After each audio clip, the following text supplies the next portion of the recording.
Hello dear students, कालच्या व्हिडिओमध्ये मी तुमच्यासोबत सायन्स 1 ची इम्पॉर्टंट क्वेश्चन बँक शेअर केलेली आहे अलॉंग विथ मॉडेल आन्सर्स. आपल्या ॲपवरती ती अपलोड केलेली आहे. ऍक्च्युली काल जेव्हा व्हिडिओ पब्लिश केला तेव्हा ती ॲपवरती अजून अपलोड झालेली नव्हती, परंतु आता अपलोड झालेली आहे.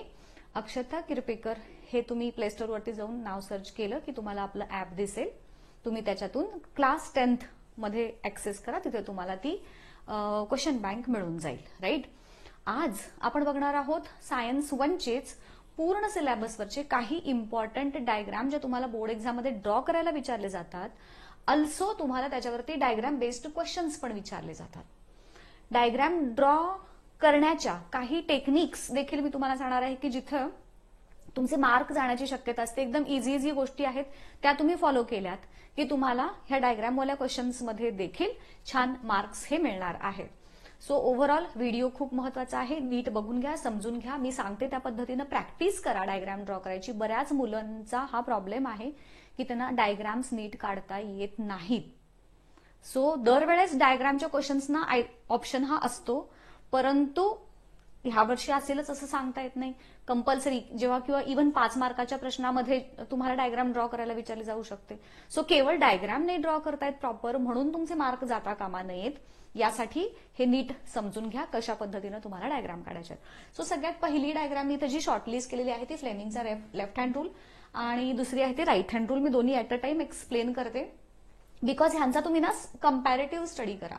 म्हणजे नुसता फ्लेमिंगचा लेफ्ट हँड आणि राईट हँड असं वेगवेगळं न करता कंपॅरेटिव्ह स्टडी करा. कसा करा हे बघा. लेफ्ट हँड आणि राईट हँड रूलमध्ये 3 बोटं सेमच यूज करायची आहेत आपल्याला लेफ्ट आणि राईट हँडची, बरोबर. तो फरक फक्त कशामध्ये आहे. लेफ्ट हँडच्या रूलमध्ये मॅग्नेटिक फील्ड, करंट आणि कंडक्टरचा डायरेक्शन कुठं कुठं दाखवायचे आणि राईट हँडमध्ये हा फरक आहे. छोटासाच फरक आहे. तेवढा जर तुम्ही व्यवस्थित केलात. डायग्राम पण बरेचदा left hand rule right hand rule म्हटलं की तुम्ही हातांची बोटं दाखवता, त्याची गरज नाही. तुम्ही जस्ट या अशा 3 रेषा ड्रॉ करायच्या आहेत. राईट. लेफ्ट हँड रूलसाठी आणि राईट हँड रूलसाठी पण मी दोनही इथं काढून ठेवते. तुम्हाला या अशा डायग्राम्स ड्रॉ करायच्या आहेत. सेमच आहेत. राईट. मग फरक काय आहे. जेव्हा तुम्हाला लेफ्ट हँड रूल ची डायग्राम काढायची असते किंवा आयडेंटिफाय करायला पण विचारतात की हा कोणता रूल आहे ते आयडेंटिफाय करा नावं देऊन. मग तेव्हा कसं आयडेंटिफाय करायचं, तर तुमचा लेफ्ट हँड रूल आहे ना, सो तुम्ही लेफ्ट हँड घ्या. लेफ्ट हँडचा हे असा ठेवायचा बोट इथं. आता तुम्हाला 3 बोटं काय काय इंडिकेट करतात हे माहिती आहे. राईट. पहिलं बोट हे मॅग्नेटिक फील्डची दिशा इंडिकेट करतं, हा फोर्स ऑन कंडक्टर आणि हा करंटची दिशा. सो लेफ्ट हँड रूल साठी मी असं ठेवेन, हे बोट माझं मॅग्नेटिक फील्डची दिशा इंडिकेट करतं. सो मी इथं मॅग्नेटिक फील्ड लिहीन. हे बोट करंटची दिशा इंडिकेट करतं. मी इथं ते फोर्स ऑन करंट किंवा हे काय काय जे आहे ते मी शॉर्टमध्ये लिहिते इथे. आणि वरती जे आहे ते कंडक्टरची मुवमेंट किंवा फोर्स ऑन कंडक्टर. हा झाला तुमचा लेफ्ट हँड रूलची डायग्राम. बस झालं, सोपं, संपलं. राईट हँड रूलसाठी तुमचा राईट हँड घ्यायचा. फोर्स ऑन कंडक्टर इथं सेम येईल. फोर्स ऑन कंडक्टर इथं पण आहे, इथं पण आहे. फरक कशात आहे. राईट हँड रूल्स मध्ये असं जर तुम्ही ठेवलं तर तुमच्या लक्षात येईल मॅग्नेटिक फील्डची दिशा इथं येते. So you will write magnetic field, direction of magnetic field here. आणि राईट हँड रूल मध्ये इथं लिहिताना तुम्ही नुसता करंट असं न लिहिता इंड्युस्ड करंट असं लिहिणार आहात. Induced current. इथं आपण नुसता करंट लिहिलेला होता किंवा डायरेक्शन ऑफ करंट असं लिहिलेलं होतं. इथं तुम्ही इंड्युस्ड करंट लिहाल. सो ह्या पद्धतीनं तुम्ही लेफ्ट हँड आणि राईट हँड रूलच्या डायग्राम्स काढायच्या आहेत. राईट हँड थंब रूल जसं मी तुम्हाला बोलले, डायग्राम काढायला विचारला जात नाही. डायग्राम बेस्ड क्वेश्चन त्याच्यावरती येतो. सो अंगठा दाखवायचा वगैरे त्याची काही गरज नाही. नेक्स्ट कम्स इलेक्ट्रिक मोटरवाली डायग्राम आणि 2 जनरेटर. ह्यांचा देखील तुम्ही ना कंपॅरेटिव्ह स्टडी करा. बिकॉज जे 6 ते 7 कंपोनंट्स आहेत त्यापैकी आय थिंक पहिले 4 कंपोनंट्स सगळ्यांच्या मध्ये कॉमन आहेत. सो तुमचे स्ट्रॉंग मॅग्नेट्स, रेक्टँग्युलर लूप, हे north pole, south pole, ABCD rectangular loop झाली. त्यानंतर थोडंसं मी असं दाखवते. इथे आपण कार्बनचे ब्रशेस जोडले. अशी देखील तुमच्या पुस्तकामध्ये 3D डायग्राम आहे बघा. सो तशी न काढता तुम्ही अशी सिंपल काढली तरी चालेल. ह्यात रिंग्ज आहेत. आता बघा हा, मोटरमध्ये, इलेक्ट्रिक मोटरमध्ये तुम्ही स्प्लिट रिंग्स दाखवणार आणि मग इथे घेऊन तुम्ही डायरेक्टली ही बॅटरी आणि इथं प्लग की दाखवली, तुमची डायग्राम झाली. ही डायग्राम बरोबर आहे. हा, फक्त ह्याच्यात डायरेक्शन दाखवा, ABCD नावं द्या वगैरे वगैरे. ह्याला B1 B2 R1 R2 रिंग्सची, इथं बॅटरी प्लग की, ही सगळी नावं द्यायची. बस झालं. तुम्ही जेव्हा जनरेटरची डायग्राम काढाल, सो AC जनरेटर साठी तुम्ही ही सेम डायग्राम काढाल. हा, आता ह्याच्यामध्ये बघा, ह्याच्यामध्ये तुम्ही 2 रिंग्स काढणार आहात. ह्याच्यात ज्या आहेत त्या स्प्लिट रिंग्स नाहीत तर स्लिप रिंग्स आहेत AC मध्ये. हा, AC जनरेटरमध्ये तुम्ही अशा रिंग्स दाखवणार वर खाली, आणि इथं एक कार्बनचा ब्रश असेल तुमचा, इथं एक कार्बनचा ब्रश असेल. बाकी हे वरचं स्ट्रक्चर आहे असं, ही तुमची रेक्टँग्युलर लूप झाली अशी, आणि मध्ये इथे स्ट्रॉंग मॅग्नेट्स तुमचे 2 असतीलच. हा, आणि इथे मग आपण गॅल्व्हानोमीटर जोडणार आहोत. इथं कोणताच करंटचा सोर्स आपण दाखवणार नाही आहोत. इथे मध्ये सॉफ्ट आयर्न कोर आहे. हे बेसिक मी आउटलाईन तुम्हाला सांगत आहे. सो असेही तुम्ही काढलं तरी चालेल. हा, आणि मध्ये तो ऍक्सेल, तो जरा व्यवस्थित काढाल. इथे पण मध्ये ऍक्सेल. सो 3D डायग्राम काढायची गरज नाही, तुम्ही अशी 2D डायग्राम काढली तरी सुद्धा चालेल. आणि तुमची जेव्हा DC जनरेटरची डायग्राम काढायला विचारलं जाईल तेव्हा तुम्ही सेम हीच डायग्राम काढाल, फक्त इथे तुम्ही गॅल्व्हानोमीटर लिहा. बाकी again the diagram will be same. लक्षात आलं? Then comes hope's apparatus. Hope's ॲपॅरेटसची डायग्राम सुद्धा एकदम इझी पीझी लेमन स्क्वीझी आहे, परंतु ती सुद्धा स्टुडंट्स व्यवस्थित काढत नाहीत. ठीक आहे, सो हे मी असं काढलं.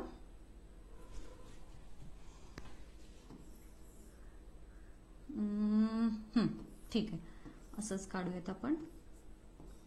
ठीक आहे, असं काढलं. मध्ये मी त्याला पेज, ते नंतर काढू आपण. अंडू करता येतं का रे आपल्याला इथे?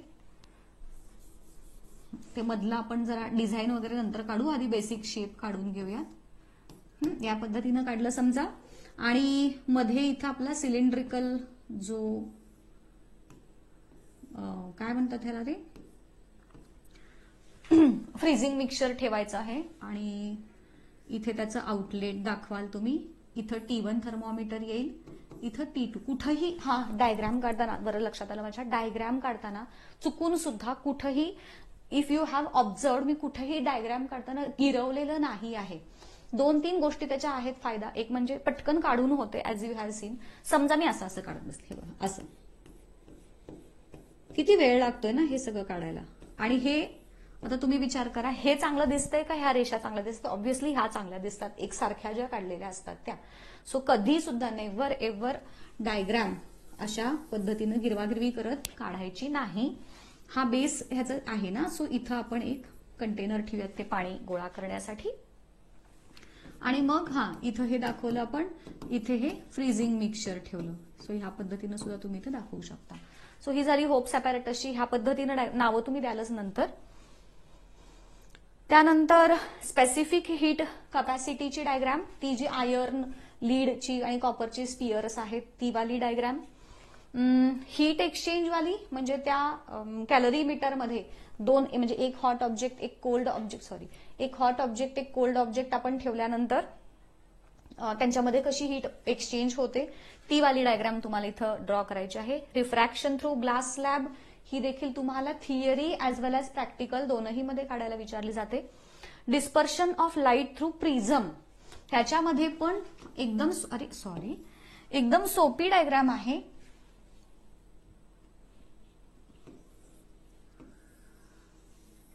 ह्याच्यामध्ये येणारा लाईट रे हा सनलाईट म्हणून तुम्ही दाखवाल.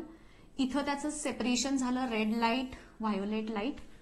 आणि हा असा डॉटेड लाईन तुम्ही असा पुढे दाखवाल, तो सरळ गेला असता, परंतु तसं झालेलं नाही आहे. आणि मग पुन्हा हा रेड लाईट बाहेर पडला असा, व्हायोलेट लाईट असा.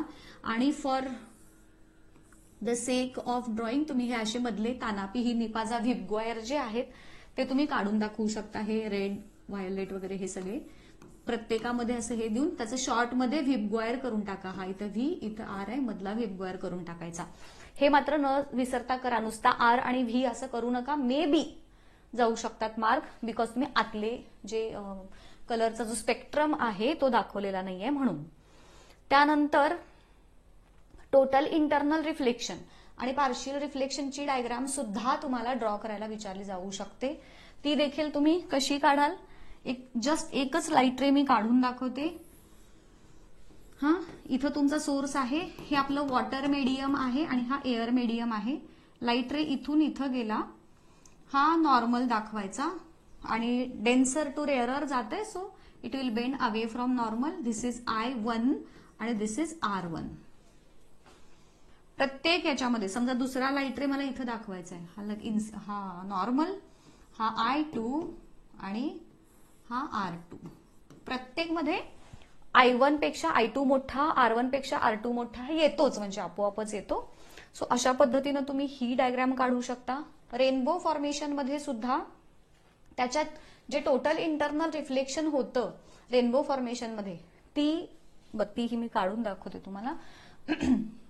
पाण्याचा एक जो ड्रॉप आहे, it acts as a prism असं आपण, आता मी गोल काढत नाही कारण माझं हे झालं की ना काहीतरी वेगळंच चेंज होतं. सो इथं आपला सनलाईट आला, अगेन पाण्याचा एक drop will act as a prism.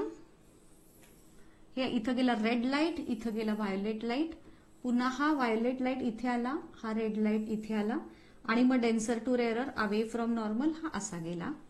या पद्धतीनं पण तुम्ही इथे व्हिबग्वायर दाखवू शकता टोटल इंटरनल रिफ्लेक्शन झालेलं. फक्त ते लाईट रेची दिशा कोण जास्त बेंड, म्हणजे त्याच्यामध्ये पण तुमचं दिसलं पाहिजे की रेड लाईट कमी बेंड झालाय, व्हायोलेट लाईट जास्त बेंड झालाय, हे तुमच्या डायग्राम मधून दिसलं पाहिजे. Rules to draw ray diagram for convex lens साठीच तुम्हाला फक्त ते 3 रूल्स 3 मार्कांसाठी ड्रॉ करायला विचारले जाऊ शकतात. Images form by convex lens, 6 different ऑब्जेक्टच्या पोझिशन्सना वेगवेगळ्या इमेजेस जिथं जिथं फॉर्म होतात ते तुम्हाला विचारलं जाऊ शकतं. ऑल्सो त्याच्यामधला एक प्रश्न मला असा दाखवायचा आहे तुम्हाला ना, तो जो टेबल दिलेला आहे बघा तुमच्या टेक्स्टबुक मध्ये, ऑब्जेक्ट कुठं ठेवला की इमेज कुठं मिळते वाला, हा टेबल तुम्हाला फिल इन द ब्लँक सारखा विचारला जातो. म्हणजे डायग्राम ड्रॉ न करता फिल इन द ब्लँक सारखे 3 मार्कांना 3 किंवा अर्ध्या मार्काला 1 अशा पद्धतीचा पण प्रश्न याच्यावरती तुम्हाला विचारला जाऊ शकतो. त्यानंतर कार्टेशियन कन्व्हेन्शन्स कॉन्व्हेक्स आणि कॉन्केव्ह लेन्स साठी सेमच आहेत. सो कार्टेशियन कन्व्हेन्शन्स काढताना तुम्हाला आयदर तुम्ही कॉन्व्हेक्स लेन्स दाखवा किंवा कॉन्केव्ह लेन्स दाखवा. त्यानंतर डायरेक्टली चला ह्युमन आयच्या डायग्रामकडे. ही डायग्राम तुम्हाला ड्रॉ करायला विचारली जाऊ शकते, इझी आहे ही पण. मी माझ्या एका व्हिडिओमध्ये ही डायग्राम ड्रॉ कशी करायची याच्याबद्दल तुम्हाला सांगितलेलं आहे. सो मध्ये पहिल्यांदा हा गोल काढून घेतला, हा पूर्ण गोल. मग ही आधी लेन्स काढून घ्यायची, इथे सिलियरी मसल दाखवायचे, इथं थोडासा हा आउटग्रोथ आधी दाखवला, इथे मग हे लेयर्स आणि मागे मसल ऑप्टिक नर्व वगैरे. तशी कम्पॅरेटिव्हली सोपी आहे ही डायग्राम. हायपरमेट्रोपिया आणि मायोपिया ह्या दोनही डायग्राम जेव्हा तुम्ही काढाल तर तेव्हा तुम्ही ह्या 3ही कंडिशन दाखवणार आहात. याच्यामध्ये म्हणजे नॉर्मल, त्यानंतर मायोपिक आणि करेक्टेड मायोपिया. तसंच हायपरमेट्रोपिया, त्यानंतर करेक्टेड हायपरमेट्रोपिया, नॉर्मल, ह्या सगळ्याच डायग्राम तुम्हाला तिथं काढायच्या आहेत. कंपाऊंड मायक्रोस्कोप आणि टेलिस्कोप ह्याच्या डायग्राम्स तुम्हाला काढायला मी आत्ता त्याची टेक्निक सांगणार आहे. सिंपल मायक्रोस्कोपची पण डायग्राम जर तुम्हाला काढायची असेल तर तुमच्या हे लक्षात आलं का, इथं ऑब्जेक्ट हा कुठं आहे आपला, बिटवीन F अँड O आहे. म्हणजे जी आपली 6वी कंडिशन आहे, object between F and O ठेवल्यानंतर इमेज सेम साईडला मिळते, ती वाली डायग्राम इथं तुम्ही एक काढली तरी चालेल सिंपल मायक्रोस्कोपसाठी. शक्यतो सिंपल मायक्रोस्कोप ऐवजी तुम्हाला कंपाऊंड मायक्रोस्कोप आणि टेलिस्कोपचे डायग्राम ड्रॉ करायला विचारतात. सो कंपाऊंड मायक्रोस्कोपची पण डायग्राम ड्रॉ करण्यासाठी काय करायचं बघा, पहिल्यांदा ही लेन्स काढून घ्यायची. ठीक आहे, सगळ्यात आधी तुम्ही ही लेन्स काढून घेतली, सेंटर काढून घ्यायचा लेन्सचा, प्रिन्सिपल ऍक्सिस ड्रॉ करायचा, अंदाजे इक्वल अंतरच घ्यायचं, म्हणजे ह्याच्यात मोजत नाहीत तुमचं, पण तरी पण तुम्हाला एक अंदाज येण्यासाठी, जसं आपण नेहमी काढतो ना की O पासून इक्वल अंतरावरती, अंदाजेच घ्या, मोजून घेऊ नका, पण हे अंतर आणि हे अंतर इक्वल दिसलं पाहिजे. म्हणजे हा तुमचा F1 आणि 2F, हा F2 आहे आणि हा 2F1 आणि हा 2F2 असणार आहे. हे डोक्यात ठेवा. ठीक आहे. मग हे झाल्यानंतर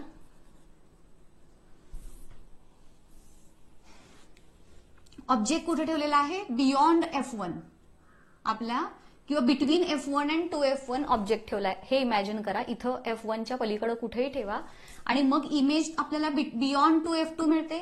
जेव्हा ऑब्जेक्ट बिटवीन F1, आता इथं कोण आहे? हा F1 आणि 2F1च्या मध्ये असतो, तेव्हा इमेज तुम्हाला बियॉन्ड 2F2 मिळते. सो ती डायग्राम इथं काढून घेतली. आता तुमची इमेज तुम्हाला इथं मिळाली अशी. आता काय करायचं? नेक्स्ट लेन्स घ्यायची, थोडीशी मोठी घ्यायची, ह्याच्यापेक्षा मोठी दिसली पाहिजे.